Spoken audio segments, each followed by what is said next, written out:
there has been a terrible misunderstanding in this whole debate, which both themes have been addressing.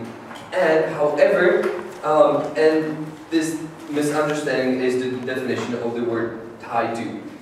What we mean is there are two ways to describe this word. Is it either the aid will be required, so either if the aid is tied to the rights of sexual minorities, which either means that it is required to change the status immediately, and therefore we provide no, unless we change it, unless the countries change it, we provide no aid, it is required, or it is not required and it is tied to, would mean in this case, bundled with all our other sources of aid. What I'm going to talk about in the first part of my speech is that the version that is required, that it is essential that it is essential for the countries to change their policy, and then we'll give them our foreign aid. That position is undebatable, and I am going to explain why. The opposition team is forcing our team into an undebatable position, which, because a simple analysis of what this position would mean, will explain it to you. So, if it was required, if it was tied to, as the opposition team says, there are either two options. Either they change all their laws, no thanks, or all their laws, and everyone is happy, right? They change their laws, we provide them aid. Or they don't change the laws, which is very plausible that will happen, that immediately there will be no immediate change of laws after we set up this policy. And therefore, if we would have to, according to the opposition team, we would have to cease all our foreign aid, which would make people suffer, as we heard correctly from the opposition team. There is no other option in this definition of the word tied to. Therefore, we're saying that this position is undebatable, and that I'm going to explain now why we define the term tied to as that the human rights of the sexual minorities will be bundled or tied to, connected to all our foreign aid which we provide to these countries. So, yes? If you could provide to us a step-by-step plan to show how LGBT rights can be improved or aid can be given simultaneously, your position will be tenable, but you haven't done that yet. I am going to attempt in the next 6 or whatever minutes of my speech, just listen carefully. So, but before I do start with oil model and re-explaining why we're going to and how we're going to do this, I would like to refute and disagree with a couple points second speaker of the opposition team made. So, they're saying we're pushing through the Western propaganda, the Western imperialism, which is not good, which is wrong, and the population refuse it, as same as they dislike different Western countries. However, how can we call pursuing basic human rights Western imperialism? How can we name or point at pursuing trying to pursue human rights in these countries, basic human rights of everyone, Western propaganda? Don't we agree that those rights apply to all people in the earth? How can we call this own and like selfish and everything?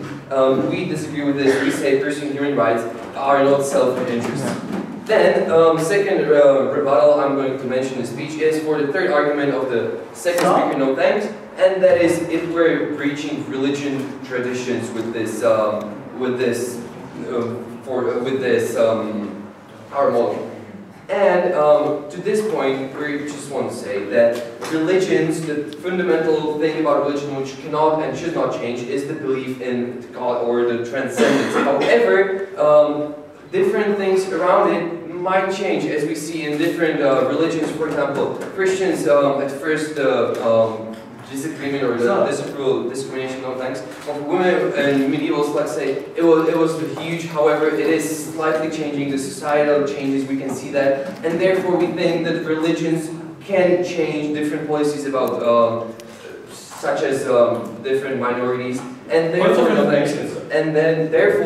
we are not attempting to breach anyone's religion. Now, to our model and how it would, how it enforces the change and the slight improvement in the human rights of the minorities. With all our aid, there will be different missions, different educational processes, which will aim to educate the population of the country, which will therefore claim or acknowledge that the human rights of these minorities are good and are worth of pursuing. Yes? Are you saying that your aid means the European Union is going to take over the education system and the syllabus of schools in developing countries? No, definitely not. You must have misunderstood me. No, we're not saying we're taking off the education system or changing syllabus in any country. We're saying that together with our aid, together with our knowledge, together with our know-how, which we're sending to all of this is bundled in foreign aid, we will provide different, let's say, mission works, and different people come educate these people, extra educate these people about this issue. Same as it was done with, let's say, United Arab Emirates or with the women, as we talked about this. The situation has improved based upon this kind of work from EU, not based upon decline of X, not based upon not giving any aid to these countries. We did not improve women's rights by not giving aid to these countries. So let me summarize what our arguments are and why and our model.